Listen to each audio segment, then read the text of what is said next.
नमस्कार दोस्तों। मैं आपके लिए फिर से लेके आया हूँ एक बहुत ही इंफॉर्मेटिव वीडियो जो अभी हमारे शासकीय विद्यालयों में होने वाला है। मुख्यमंत्री शिक्षा गुणवत्ता अभियान 2025-26 जो सामाजिक अंकेक्षण जो होने वाला है, जिसके लिए 5 सदस्यीय टीम या फिर एक कमेटी जिसको गठित कराई गई थी थोड़े दिन पहले, आप लोगों ने भी बना के उसको जमा कर दिया होगा।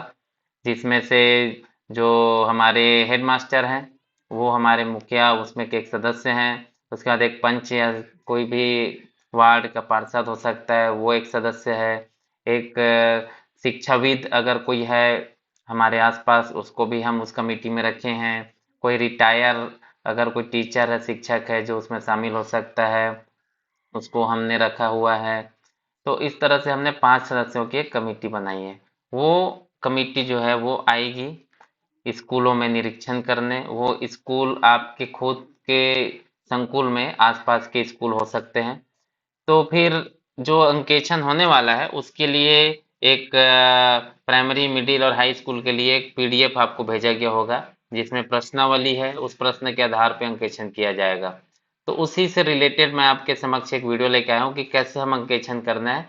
मुखिया जो है हमारे जो हेडमास्टर होंगे, तो वो इस प्रश्नावली जो इसमें है 20 प्रश्न प्राथमिक में, उसके आधार पर जब अंकेक्षण किया जाएगा तो एचएम को जिस स्कूल में भेजा जाएगा वहां पे वो चीजों के बारे में ऑलरेडी जानती हैं या जानता है, तो उसको चीजों को समझने में आसान होगा। तो आप ये पीडीएफ का प्रिंट निकाल के पहले ही आप अपना खुद का सामाजिक अंकेक्षण कर सकते हैं, ताकि उस दिन आपको दिक्कत ना हो। आपको अपने स्कूल के बारे में पता है तो आप एक स्वमूल्यांकन आप पहले कर सकते हैं। तो आइए करके देखते हैं स्वमूल्यांकन हमारे खुद के स्कूल का, जिसमें हमको ABCDE करके कुछ रैंक हमको दिए जाएंगे, या 1 2 3 4 5, या फिर एकदम खराब, फिर कम खराब, फिर औसत, फिर औसत से थोड़ा ज्यादा अच्छा और एकदम अच्छा।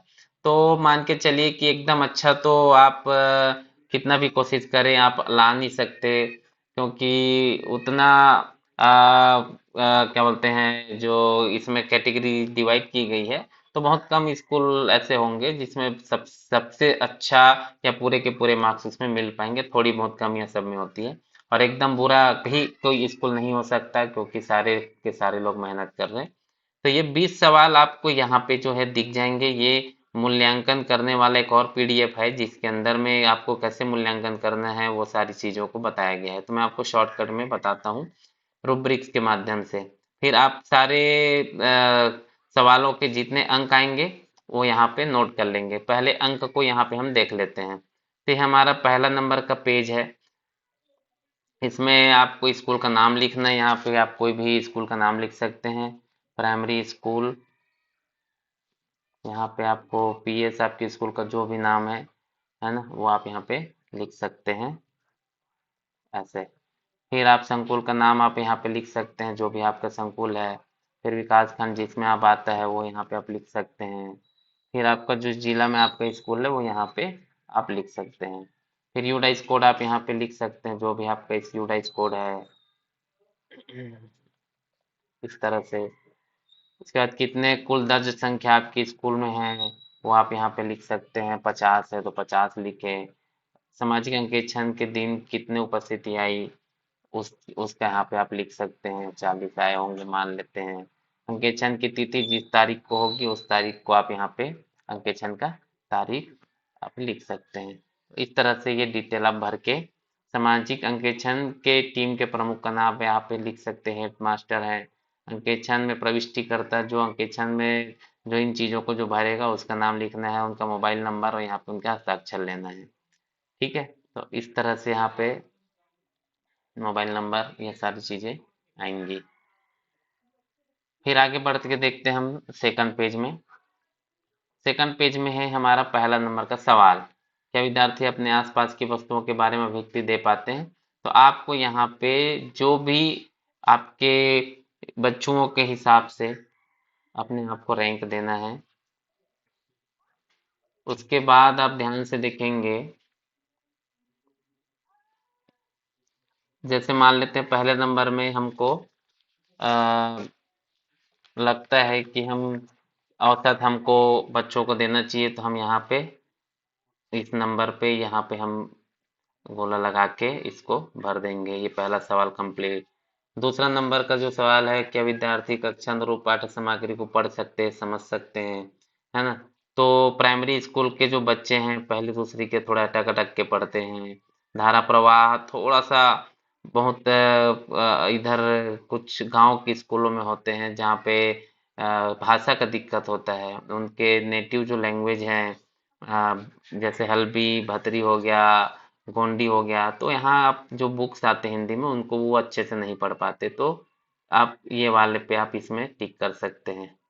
तीसरे नंबर में आप देखेंगे तो चित्र वस्तु को देखकर अंग्रेजी में नाम, तो अंग्रेजी में नाम तो बच्चे बता ही देते हैं। और बहुत सारे जो आसपास दिखते हैं उसको तो नॉर्मली बता ही लेते हैं बच्चे, तो हम इसमें टिक कर देंगे। उसके बाद चौथा नंबर का सामान्य निर्देश, जैसे वो टॉयलेट जाते हैं तो हम या कोई काम देते हैं, sit down, stand up, go out, play, है ना, कम इनसाइड, गो आउटसाइड, ये सारी चीजों को वो कर लेते हैं। तो यहाँ पे प्रतिक्रिया कर लेते हैं करके हम इसमें आप गोला लगा सकते हैं। उसके बाद देखते हैं पांचवा नंबर का सवाल। तो पांचवा नंबर का सवाल, क्या आप प्रतिदिन मध्याह्न भोजन खाते हैं मेनू अनुसार? तो मेनू अनुसार तो जनरली बनता ही है, कभी कभार मिस हो गया, कुछ चीजें नहीं मिल पाई, तो हम यहाँ पे इस वाले नंबर पे हम लगा सकते हैं। उसके बाद है छठवें नंबर का सवाल, क्या विद्यार्थी स्तर अनुरूप अनुसार संख्याओं में जोड़ घटाव गुना भाग की पहचान कर पाते हैं? तो हाँ, जोड़ घटाव गुना भाग ये तो कर ही लेते हैं, तो फिर हम इसमें इसमें गोला लगा सकते हैं। फिर क्या विद्यार्थी मुस्कान पुस्तकालय उपयोग करते हैं? नॉर्मली तो कर ही रहे हैं सारे के सारे, और पंजी में संधारित भी करते हैं, तो हम आप इसमें लगा सकते हैं। उसके बाद है सालम विद्यार्थी की उपस्थिति दर कितनी रहती है? तो उपस्थिति दर जितना रहता है, अब इसको तो आपको तो अपने हिसाब से भरना ही पड़ेगा, सही जानकारी, है ना? तो मेरे स्कूल में तो 90% बच्चे ऊपर ही रहते हैं, बहुत कम अब्सेंट होते हैं। हम एमडीएम डालते हैं, तो इसकी जानकारी आप छुपा नहीं सकते, इसको आपको सही जानकारी देना ही पड़ेगा। उसके बाद आते हैं लास्ट सवाल 9वें नंबर का इस पेज का, क्या द्वितीय एवं चतुर्थ शनिवार को बिना बस्ते का दिन बैकलेस डे आयोजित किया जाता है? तो बैकलेस डे आयोजित किया जाता है, और गतिविधि के माध्यम से विद्यार्थियों में कौशल विकास भी हो रहा है, और निर्धारित शनिवार के लिए योजनाबद्ध तरीके से गतिविधि कराए जाते हैं। इन दोनों में से आप कोई भी एक टिक कर सकते हैं। तो ये यहाँ पे हम इसमें टिक कर देते हैं। फिर देखते हैं थर्ड पेज में 10वां नंबर का सवाल, विद्यालय एवं कक्षा कक्ष में शिक्षक का व्यवहार कैसा है?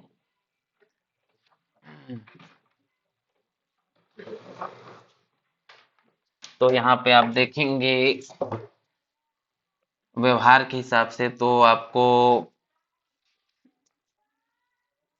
इसमें तो आप कोई कोताही नहीं बरत सकते, आपको इसमें औसत से बेहतर ही दिखाना पड़ेगा, क्योंकि टीचर को अपने स्कूल में बहुत अच्छे से व्यवहार करना है। या पांचवा या चौथा नंबर से आप दोनों में से एक चीजों को आप चुन सकते हैं, लगभग दोनों सेम ही है एक तरह से, तो ये चौथा नंबर मेरे को ठीक लग रहा है।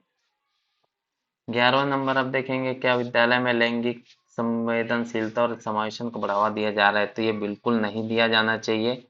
किसी भेदभाव के सभी विद्यार्थियों के साथ समान व्यवहार किया जाना चाहिए, है ना? और विद्यालय में लैंगिक संवेदनशीलता संरक्षण का कक्षागत गतिविधियों में ध्यान रखा जाता है। ये सब आप ये दोनों में से कोई भी एक चुन सकते हैं, तो आप ये भी ले सकते हैं या फिर ये भी ले सकते हैं, इसमें दोनों में दिक्कत नहीं है। फिर देखते हैं 12 नंबर, क्या शिक्षक द्वारा कक्षा में जादुई पिटारा का समुचित प्रयोग किया जाता है? बिल्कुल किया जाता है। जादुई पिटारा के लिए आपको कुछ कुछ महीनों पहले आपको पैसे भी आए होंगे, आपने जादुई पिटारा बना भी लिया होगा।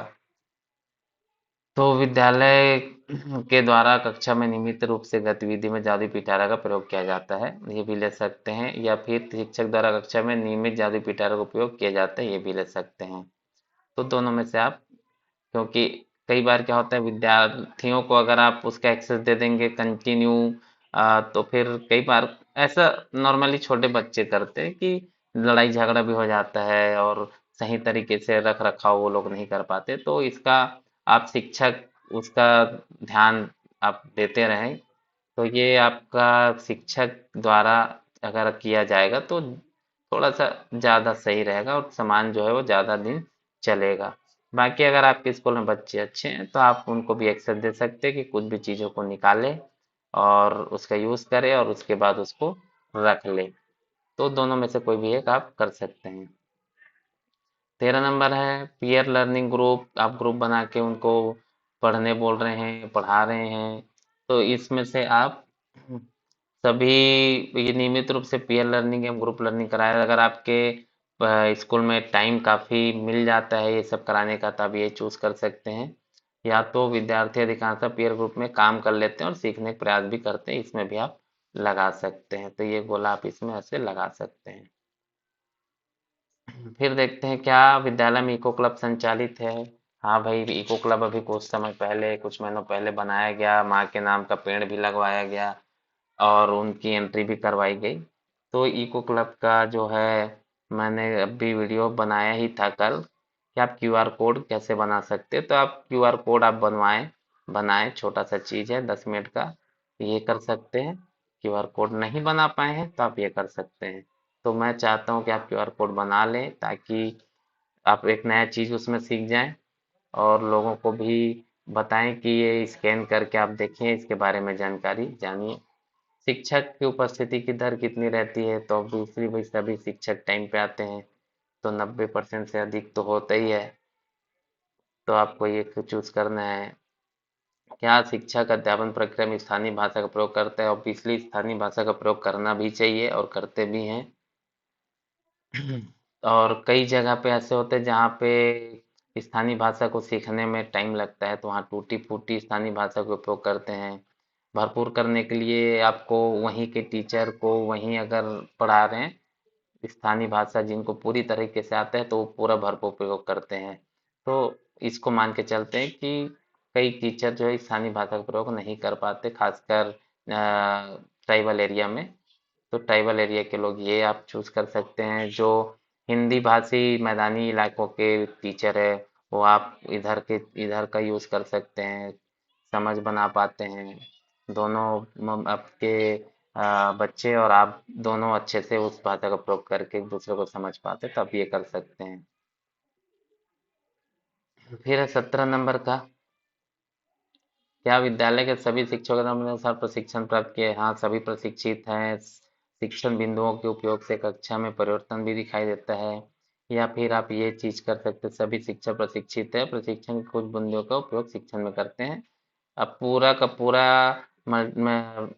हाँ, जो यूज है ट्रेनिंग का, वो तो थोड़ा सा पॉसिबल नहीं है। तो आप कुछ चीजों का आप उपयोग अपने स्कूल में कर पाते हैं, तो इसको चूज करेंगे ज्यादा अच्छा है। क्या शिक्षक विषय को रोचक बनाने के लिए कहानी, कविता, अभिनय, खेल, गतिविधि और मल्टीमीडिया का प्रभावी उपयोग करते हैं? हाँ भाई, इसको करते हैं। आज के डेट में स्कूलों में टीवी है, स्मार्ट क्लासेस हैं, तो रोचक ढंग से उपयोग किया जा सकता है और कर भी रहे हैं, तो हम इसमें लगा देते हैं। 3 वर्ष से विद्यालय के परीक्षा में ए ग्रेड प्राप्त करने वाले बच्चों का जो परसेंट है, ये भी आप अपने जो 3 साल लास्ट के जो 3 इयर्स गए हैं उसमें आपके बच्चों के कितने ग्रेड आए, क्या है, वो आपको पता होगा, उस हिसाब से इसको भर सकते हैं, है ना। तो 50 से 60% अगर आया होगा, जो भी परसेंट निकाल लें उसका टोटल, उसको हिसाब से इसको भर सकें। उसके बाद लास्ट है जो 20 नंबर का जो सवाल है, क्या विद्यालय में स्वच्छ पेयजल और शौचालय की सुविधा है? तो हाँ भाई, स्वच्छ पेयजल और विद्यालय शौचालय की सुविधा होती ही है जनरली। तो नियमित सफाई भी होती है, रनिंग वाटर की भी सुविधा है। तो फिर शिक्षक बालक बालिका CWSN बच्चों के लिए पर्याप्त संख्या में शौचालय, तो आप इसमें भी कर सकते हैं अगर सारी चीजें हैं, है ना। मेरे स्कूल में इसका दिक्कत है, तो फिर मैं ये वाला चीज को करता हूँ। अब मैंने पूरे सवालों के जवाब मैंने लिख दिए। अब मैं देखता हूँ कि 1 नंबर वाले कितने यहाँ पे मेरे पास हैं, तो नहीं है। लाइन से हम लोग भरते जाते हैं। आपको इस वाले पेज का ज़रूरत पड़ेगा। तो पहला नंबर में मुझे मार्क्स मिले हैं 3 नंबर, तो 3 नंबर यहाँ इसको प्रिंट निकाल के मैं यहाँ पे 3 नंबर लिख दूंगा।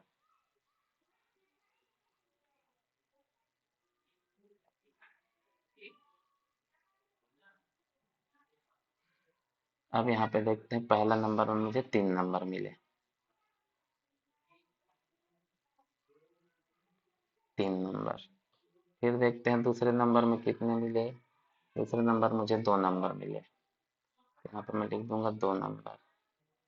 फिर देखता हूँ तीसरे नंबर में मुझे मिले 3 नंबर, चौथे में मिले 3 नंबर, तीसरा और चौथा में 3-3 नंबर।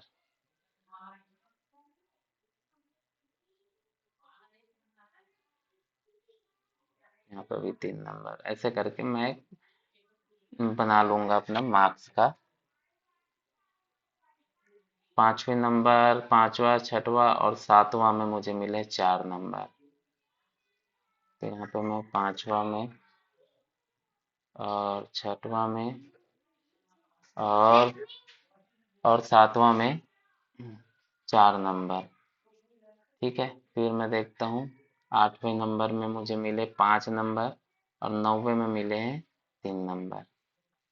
5 नंबर और यहाँ पे 3 3 नंबर।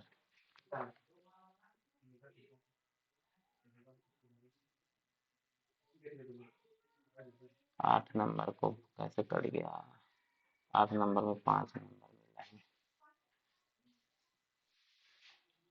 3 नंबर। अरे 10वें नंबर में 10वां, 11वां और 12वां में 4-4 नंबर। 10वां में, 11वां में, 12वां में 4-4 नंबर। 13 नंबर, 13 नंबर मिले 3 नंबर। 13 नंबर में मिले 3 नंबर। फिर 14 नंबर देखते हैं। 14 में 4 नंबर, 15 में 2 नंबर,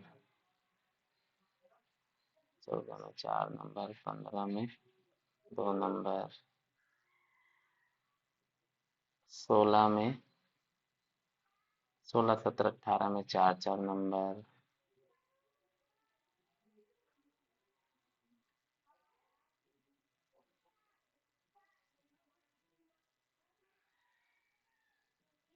16, 17, 18 में 4-4 नंबर। 19 में 3 और 20 में 4।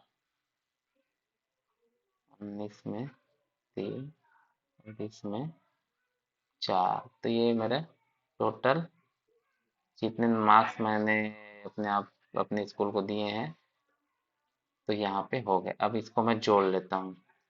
तो 3, 2, 5, 3, 8, 3, 11, 11 और 8, 19, 4, 23, 5, 28, 3, 31, 31 और 4, 35, 35, 4, 39, 4, 53, 53 और 3, 56, 4, 60, 62, 66, 70, 74, 74 और 3, 77 और 4, 81 नंबर। टोटल मेरे आ गए 81 मार्क्स इसको जोड़ने के बाद। अब 81 मार्क्स आने के बाद अब मुझे औसत निकालना है। तो इसको मैं डिवाइड करूंगा, डिवाइड बाय 20, 20 सवाल है, तो ये आ जाता है 4.1,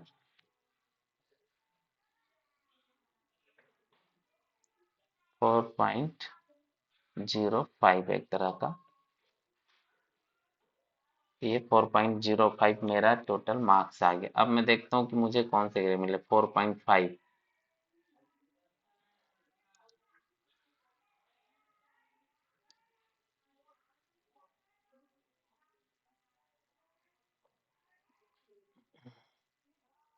अब ये देखते हैं 4.0 आया, मतलब ये है ना 3.6 से 4.5 के बीच में। ध्यान से आप देखें,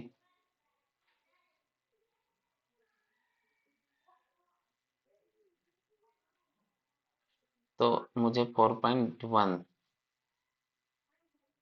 ये वाला औसत से बेहतर, मतलब बी मार्क्स। ये आपका ए हो गया, ये मुझे मिले बी, और ये हो गए सी। तो आप बी और सी के बीच में अगर आप रहते हैं तो ये काफ़ी अच्छा है आपके लिए। और अगर आप ए में हैं वो तो सबसे अच्छा है ही। तो ये मुझे मिले बी मार्क्स। बी थोड़ा सा और कहीं पे अगर मैं कम करता तो मैं सी में चले जाता, तो ये बी और सी तो मुझे मिले बी मार्क्स।